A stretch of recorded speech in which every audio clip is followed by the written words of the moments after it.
그 10번째 재앙을 내린 뒤로 바로가 이제 이스라엘 백성들을 놓아 죽게 되죠. 그 10번째 재앙이 우리가 잘 아는 이 유월절과 관계된 것입니다. 그 하나님께서 이제 10번째 재앙으로 모든 이 애굽 지역에 있는 가정의 가축의 첫째와 그리고 첫 번째 아들이 다 죽게 될 것이다. 거기에는 바로의 아들도 포함되죠. 이 집안마다 이제 이 장례를 치르는 엄청난 재앙을 하나님이 준비하셨어요. 그 재앙에서 이 이스라엘 백성, 히브리 민족을 그 재앙으로부터 피하게 하기 위해서 하나님께서 알려주신 것이 있는데 그것이 바로 유월절입니다. 너희는 양을 잡아라. 어린 양을 잡고 그 피를 이스라엘 집 각 문설주 집 들어가는 집 엔트런스의 양옆과 위에 발라라. 그리고 그 잡은 양을 온 식구가 먹어라. 그래서 하나님께서 이렇게 말씀하시죠. 내가 피를 보면 하나님의 죽음의 천사가 그 피가 있는 집은 이제 넘어가겠다. 죽음이 임하지 않는 것입니다. 죽음을 모면하게 되는 것이죠. 그래서 when I see the blood, I will pass over it. 내가 피를 보면 넘어가겠다. 6월. 그래서 6월절이 된 거. pass over. 넘어간다. 패스오버라고 그러죠. 6월절. 그래서 하나님이 말씀하신 대로 이스라엘 백성들은 양의 피를 문 입구에 바르고 그 양고기를 온 식구들이 다 먹었습니다. 그날 밤 말씀대로 온 애굽의 가정에는 곡소리가 났지만 이스라엘 집은 모두가 죽음을 면했어요. 그리고 바로의 손에서 이제 탈출해서 민족이 구원받는 역사가 일어났죠. 그것이 그리고 나서 하나님께서는 이 날을 절대로 잊어버리면 안 된다. 6월절을 명절로 지켜라. 그래서 율법으로 만드셨어요. 그 율법이 된 것입니다. 매년 아비월 1월 14일 날 이 6월절을 지키죠. 예수님께서 지금 방금 읽은 이 본문은 이제 내일 아침이 되면 십자가에서 죽으실 그러한 운명에 있습니다. 예수님은 자신의 죽음을 알고 계십니다. 제자들도 뭔가 불안한 마음이 있습니다. 예루살렘에 들어왔지만 점점점 사람들의 살기는 높아지고 뭔가 우리 주님께 큰일이 닥칠 거라는 직감을 하고 있어요. 마음은 불안한데 이제 6월절 그 절기가 된 것입니다. 절기를 지켜야 되죠. 그러니 예수님께서는 제자들과 6월절 이 절을 마지막으로 6월절 지키고 그리고 다음날 이제 돌아갈 마음을 잡수셨습니다. 그래서 예수님께서 누가복음 22장 15절에 보면 내가 고난받기 전에 너희와 함께 이 6월절 먹기를 원하고 원하노라. 내가 고난받기 전에 내일 십자가 지기 전에 마지막으로 너희들과 6월절 식사하기를 원했다. 그리고 요한복음 14장 1절에 보면 너희는 마음에 근심하지 말라. 하나님을 믿으니 또 나를 믿어라. 왜요? 제자들이 무서워하고 있거든요. 두려워하고 있거든요. 예수님도 제자들을 생각하면 걱정이 됩니다. 이제 예수님은 십자가 지시고 이제 하늘나라로 승천하실 거예요. 세상에 남겨둔 제자들 그 핍박과 고난과 이 죄악 세상에서 어떻게 믿음으로 살아갈 수 있겠습니까? 두려워 떠는 저 제자들에게 근심하지 말라. 그러면서 이제 6월절 식사를 그렇게 같이 하기를 원하셨다고 그러는 거예요.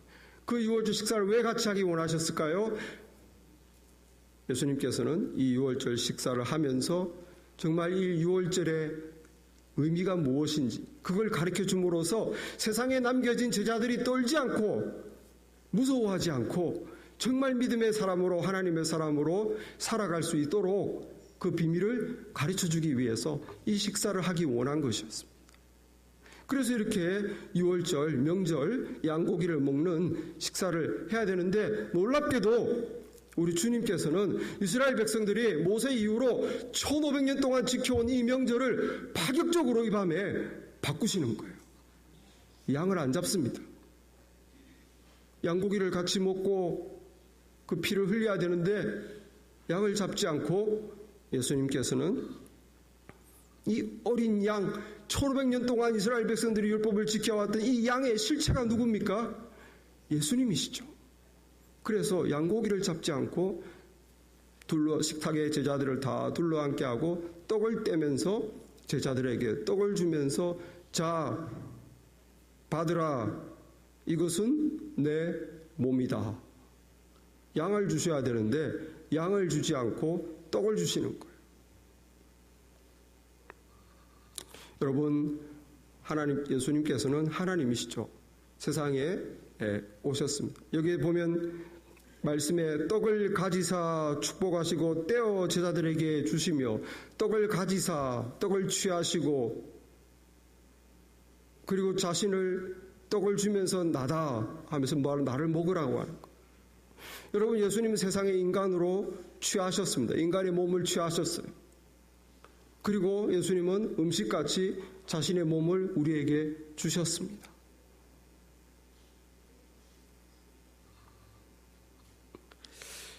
여기 예수님께서 자, 이 떡을 먹어라. 바로 내 몸이다. 무슨 말일까요? 여러분, 음식을 먹으면 음식이 어디로 갑니까?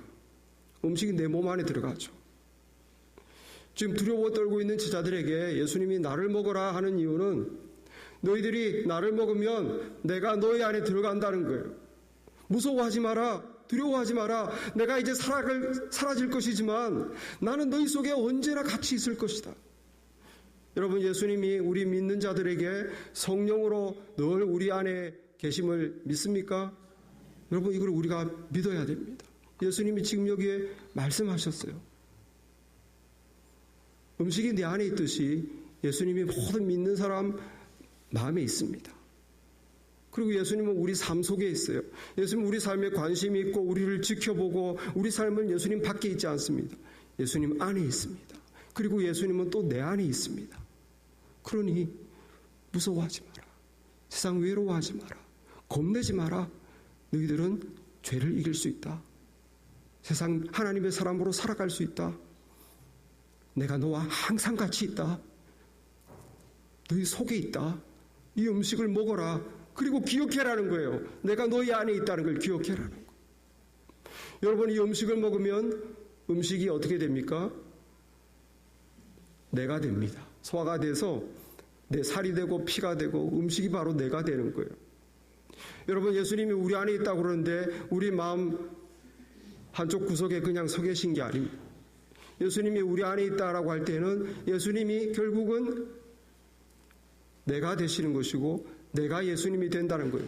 음식을 먹으면 음식이 내가 되고 음식이 나 자신이 되는 것입니다. 예수님이 내 안에 있고 내가 예수님과 살아가면 그 예수님의 생각이, 예수님의 마음이, 예수님의 거룩함이, 예수님의 능력이, 이게 정말 예수님과 살아가는, 예수님을 마음에 모시고 살아가는 그 사람의 것이 된다는 것입니다. 여러분, 이것을 믿으시기 바랍니다. 나는 거룩하지 않아도 예수님의 거룩함이 내 거룩함이 됩니다. 나는 거짓이 많은 사람이라도 예수님의 그 진실하심이 나의 진실하심이 됩니다, 여러분. 나는 죄에 맨날 넘어가지만 예수님의 그 능력이, 죄를 이기는 힘이 나의 것이 됩니다, 여러분. 이걸 우리가 경험하라고 예수님을 주셨어요. 이걸 경험하라고. 여러분, 음식을 먹으면 이 음식이 나의 힘입니다. 음식이 나의 생명입니다. 예수님, 이걸 기억하라. 너희들이 내가 없는 곳 이 땅에서, 죄악 세상에서 하나님의 사람으로 살아간다고 걱정하지 마. 너희 힘으로, 너희 거룩으로, 너희 노력으로 그렇게 되는 것이 아니야. 너희가 하나님의 뜻을 이루며 살 수가 없어. 내 힘으로 산다. 내가 너의 힘이다. 내가 너의 생명이다. 나를 먹어라. 주님께서 우리만 달랑 남겨놓고 떠나가면 우리가 세상에서 어떻게 살아갈까요 하는 두려워하는 제자들에게 나를 먹으라고 자기를 주시는 것입니다. 예수님을 먹는 자는 예수님이 늘 같이 계시고 임재, 그리고 예수님이 내가 되는 거예요. 그 예수님의 생각, 인격, 도덕성, 고결함, 참되심, 능력, 다 그것이 나의 힘이고 나의 생명이 되는 것입니다. 그 믿는 자는 예수님의 힘으로 살아가는 거예요. 믿습니까? 믿습니까? 네. 이것을 우리가 경험해야 됩니다. 그것 때문에 예수님이 돌아가셨어요. 그래서 그 예수님과 하나 되어 우리는 예수님의 힘으로 세상을 이기고 마귀를 이기고 심지어 나 자신의 죄를 이기게 되는 것입니다. 예수님을 주셨기 때문에, 그래서 하나님이 예수님을 주신 거예요. 말씀을 보겠습니다. 나는 포도나무요 너희는 가지라. 그가 내 안에 내가 그 안에 거하면 사람이 열매를 많이 맺나니 나를 떠나서는 너희가 아무것도 할 수 없습니다. 왜 예수님이 예수님을 먹으라고 했을까요? 예수님이 우리 안에, 우리가 예수님 안에 그렇게 예수님과의 신비로운 연합을 이루어서, 그래서 내 삶에 열매를 많이 맡게 하려고, 하나님의 뜻대로 살아가는 하나님의 사람이 되게 하려고 그렇게 예수님을 자신을 우리에게 주셨습니다. 그 예수님을 먹어야 되는 거예요. 이스라엘 백성들은 양을 먹음으로 구원을 받았어요.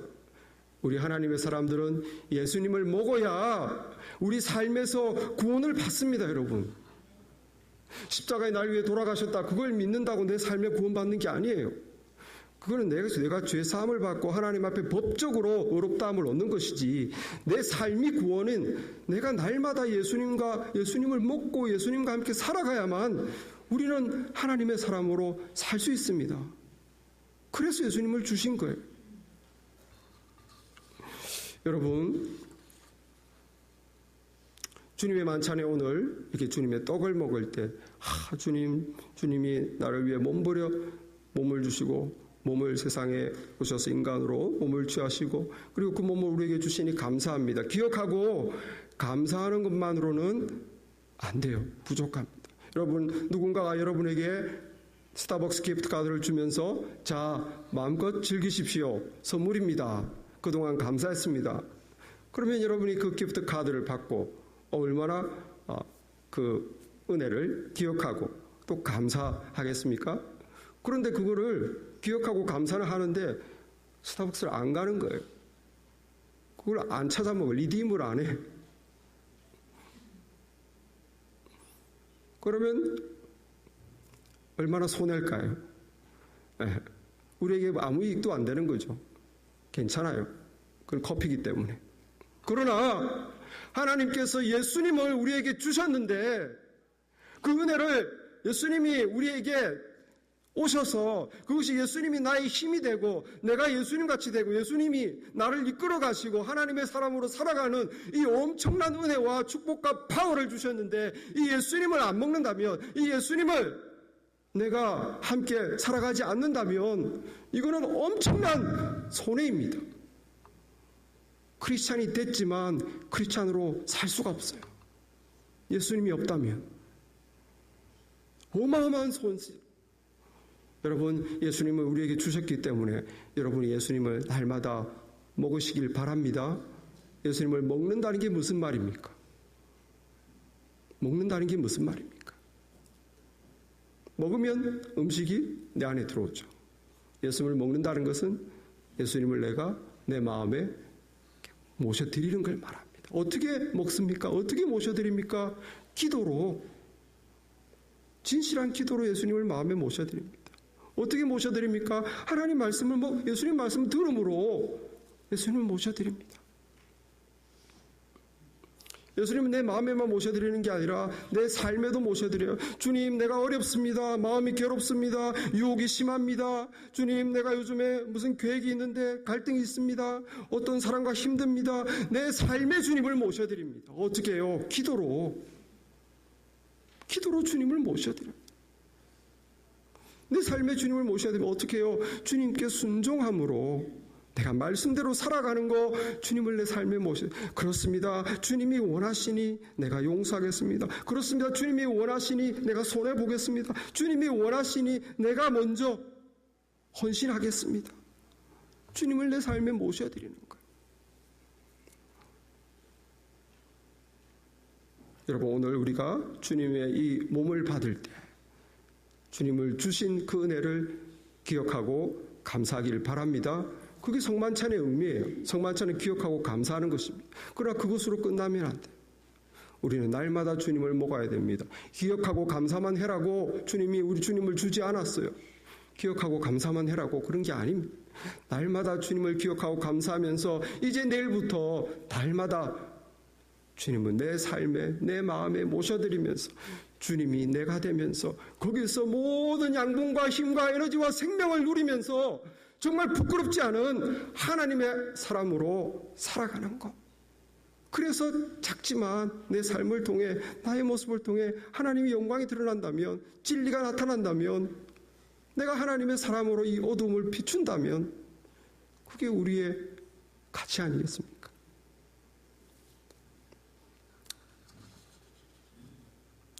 그런데 심각한 문제가 있어요.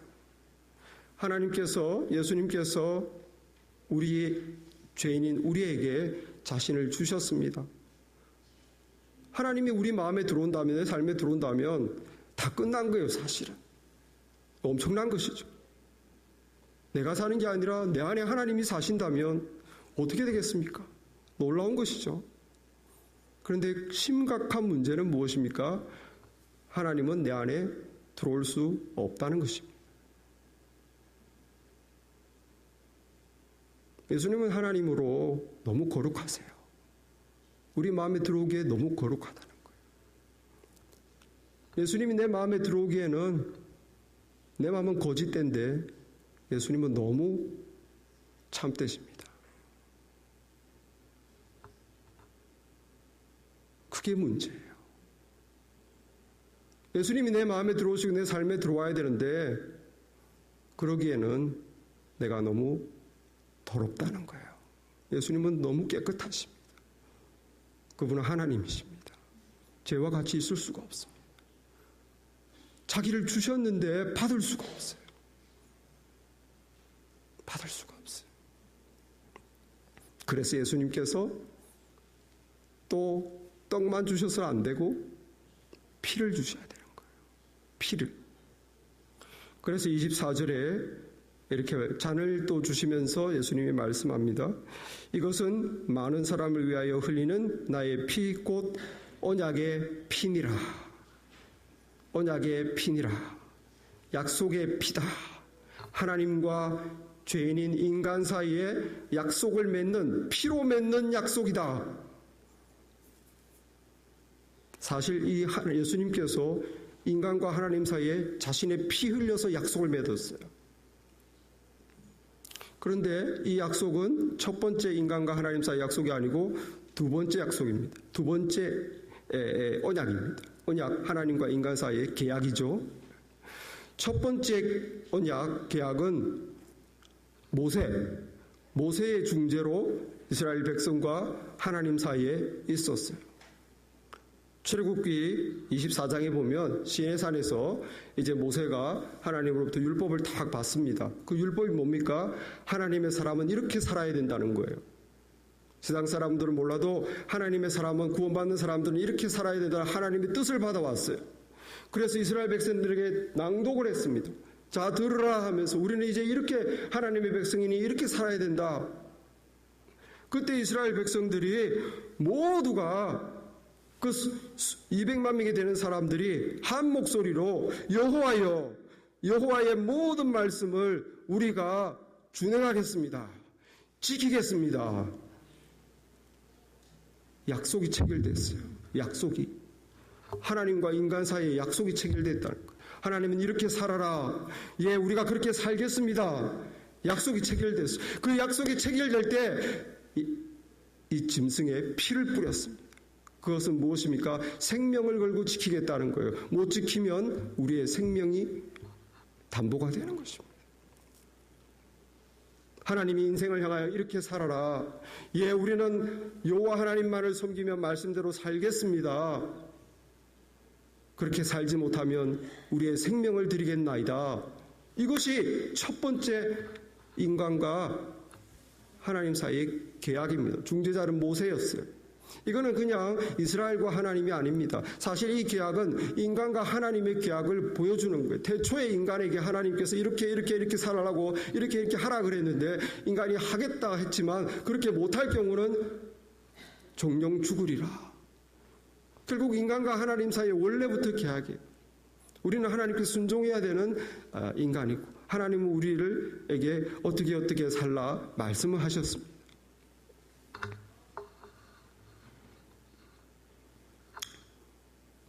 그런데 문제가 뭡니까? 인간이 첫 번째 계약에 실패한 거예요. 문제는 우리 어떤 인간도 하나님께서 하나님을 최우선적으로 사랑하여라. 그리고 너 외의 모든 주변의 사람들을 가족과 모든 사회 사람들 심지어 다른 나라 사람들이라도 네 몸처럼 사랑하여라. 이 말씀을 주셨는데 그렇게 하겠다고 했는데 어떤 인간도 그렇게 못 사는 거예요. 하나님과 인간의 엄청난 이 약속이 피로 맺은 약속이 생명을 담보로 한 약속이 이것이 어겨질 때는 우리가 우리의 생명을 들여도 마땅합니다. 맺었던 이 약속이 계약이 파괴가 됐어요. 모든 인간은 하나님과의 이 약속에서 계약을 지킬 수가 없습니다. 어떻게 됩니까? 모든 사람들은 우리의 생명을 내놔야 되는 거예요.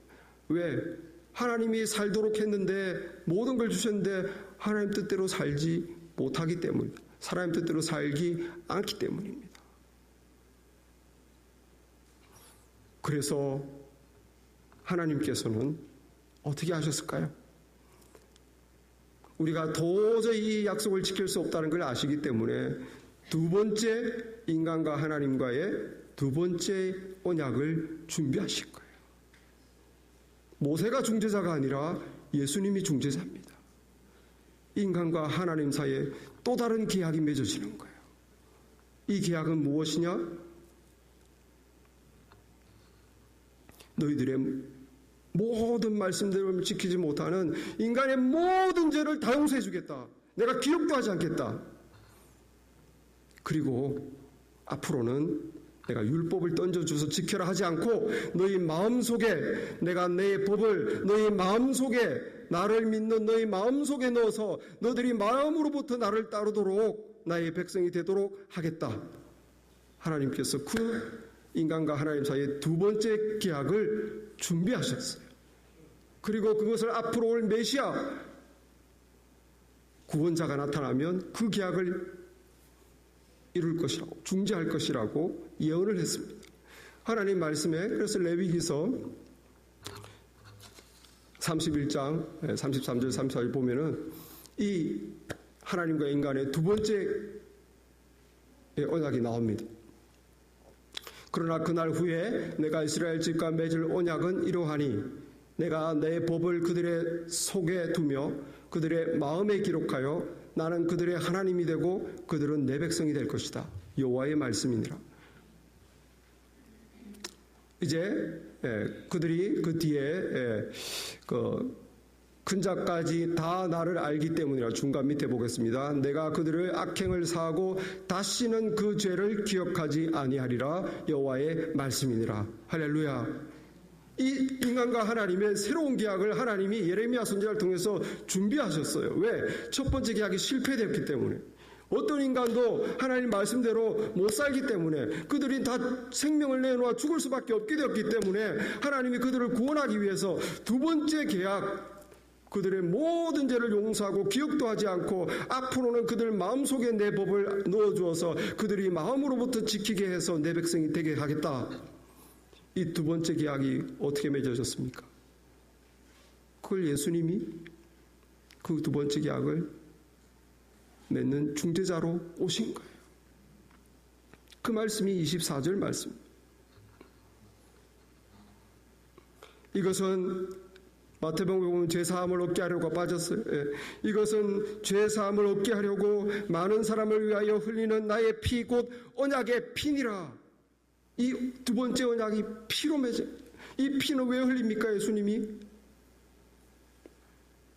첫 번째 언약에서 우리가 흘려야 될 피, 첫 번째 언약에서 하나님 말씀대로 살지 않는, 우리가 결국 죄를 선택하는, 결국 하나님 뜻대로 살지 못하는, 우리가 내어놓아야 할 우리의 생명, 우리의 피, 이거를 예수님이 지불하신 것입니다. 믿습니까? 첫 번째 계약에서 우리가 그렇게 하지 못하는 것을 예수님이 자기 피와 자기 생명으로 우리가 해야 될 걸 예수님이 지불해 주신 거예요. 그리고 이제는 내가 이것을 다 지불하고 새로운 계약을 열어놓은 것입니다. 우리가 받아야 할 하나님의 심판, 우리가 하나님께 드려야 할 내 생명, 이거 예수님이 심판을 받으시고 내 생명 대신 예수님이 자신의 생명을 내어주시고 그리고 새로운 계약을 열어놓은 거예요. 모든 인간의 죄를 용서한다. 나는 하나님께서 이제는 기억도 하지 않는다. 그리고 그들이 마음으로부터 하나님의 사람으로 살아가게 될 것이다. 그걸 예수님이 계약을 체결하셔서 우리가 지불해야 될 우리 생명을 지불하시면서 할렐루야, 할렐루야.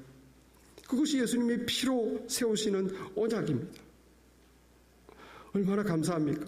모든 인간 죄인의 죄가 다 용서되었어요. 내일 지을 죄, 10년 뒤 지을 죄, 그리고 이제 하나님 말씀을 지켜야지가 아니고 내 마음으로부터 지킬 수 있도록 내 마음에서부터 힘이 생깁니다. 에너지가 생깁니다. 능력이 옵니다. 어떻게 해요? 주님이 들어오셔서. 어떻게 죄가 용서됩니까? 죄를 예수님의 피 흘림으로 우리 죄값을 치름으로 우리 죄 용서되어서 깨끗하게 되어야 하나님이 들어오는 것입니다. 용서되어서 깨끗하게 되어야, 용서가 되어야 하나님이신 예수님이 내 마음에 그제서야 들어올 수 있는 것입니다. 그래서 예수님이 피 흘리신 거예요. 왜?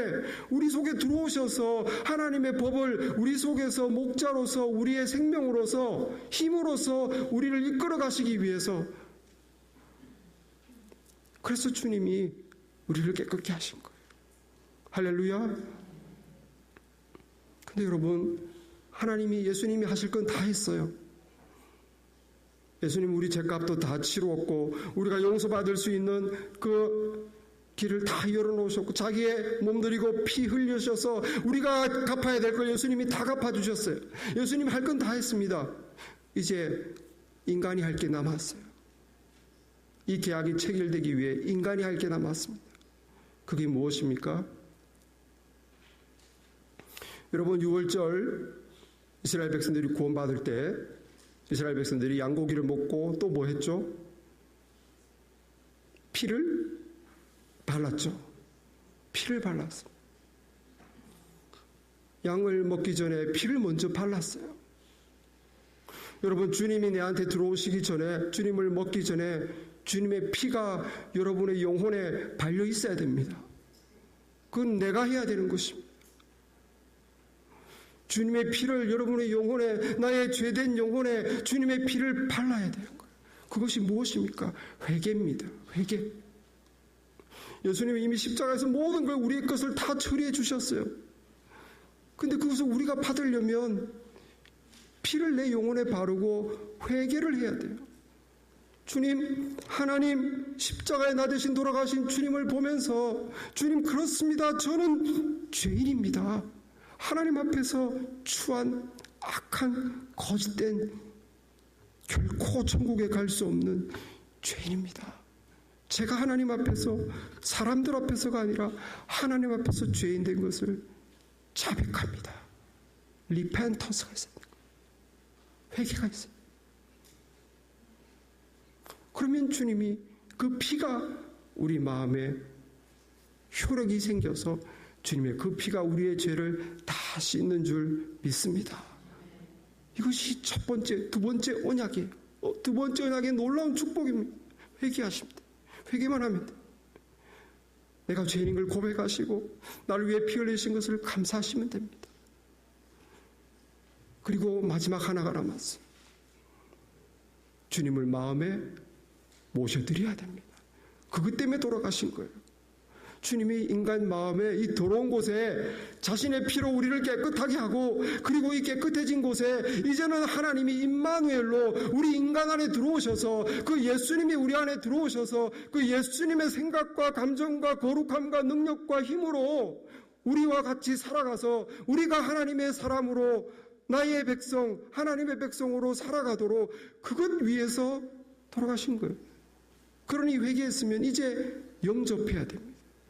예수님 들어오시옵소서, 제 마음에 들어오시옵소서, 저와 같이 사시고 제가 하나님의 사람으로 살아가게 하시옵소서. 하나님은 절대로 인간의 마음을 강제로 문을 열지 않습니다. 하나님은 인격적인 하나님이세요. 절대로 강제로 문을 열지 않습니다. 우리가 열어야 돼요. 우리가 열면 예수님은 우리를 이 더러운 곳에 죄 용서하시고 들어오십니다. 할렐루야. 볼지어다 내가 문 밖에 서서 두드리노니 누구든지 내 음성을 듣고 문을 열면 내가 그에게로 들어가 그로 더불어 먹고 그는 나로 더불어 먹으리라. 우리가 문을 열면 예수님이 들어오셔서 예수님과 우리가 먹고 자고 같이 살아간다는 뜻입니다. 할렐루야. 오늘 혹시 아직까지 한 번도 주님의 그 십자가 죽음 앞에서 회개의 경험이 없거나 그리고 주님을 영접한 경험이 없다면 오늘 이 예배 이 시간에 여러분의 죄를 회개하시고 여러분 마음의 주님을 영접하시기 바랍니다. 그렇게 구원받아 이제 주님의 떡과 잔에 참여하는 하나님의 자녀가 되기를 바랍니다. 우리는 떡과 잔에 참여하면서 주님의 나를 위해 새 언약을 맺어주신 그 피를 기념하고 감사하고, 주님의 몸 버려 몸을 주셔서 우리를 구원하시고 우리와 함께 살아가시는 그 주님을 기억하고 감사만 하는 것이 아니에요. 우리 날마다 주님을 먹는 그 은혜와 축복을 누리기를 바랍니다. 날마다 우리는 주의 피를 마셔야 됩니다. 무엇입니까? 날마다 우리는 또 죄를 짓죠. 우리는 법적으로 모든 죄가 용서됐어요. 그러나 또 죄를 짓습니다. 그것은 하나님과의 관계를 위해서 우리는 씻어야 됩니다. 예수님이 그랬잖아요. 이미 목욕한 자는 발만 씻으면 된다고. 예수님의 보혈의 피로 우리 날마다 씻어야 돼요. 날마다 씻으면서 주님 또 모셔드려야 됩니다. 왜 씻습니까? 주님을 모셔드리려고 씻는 거예요. 그렇게 해서 주님과 날마다 주의 피와 살을 먹으면서 그렇게 늘 주님과 살아가는 이 엄청난 하나님이 인간에게 주신 가장 큰 축복을, 여러분 이걸 나의 것으로 정말 누리는 그런 축복이 있기를 바랍니다. 기도하겠습니다.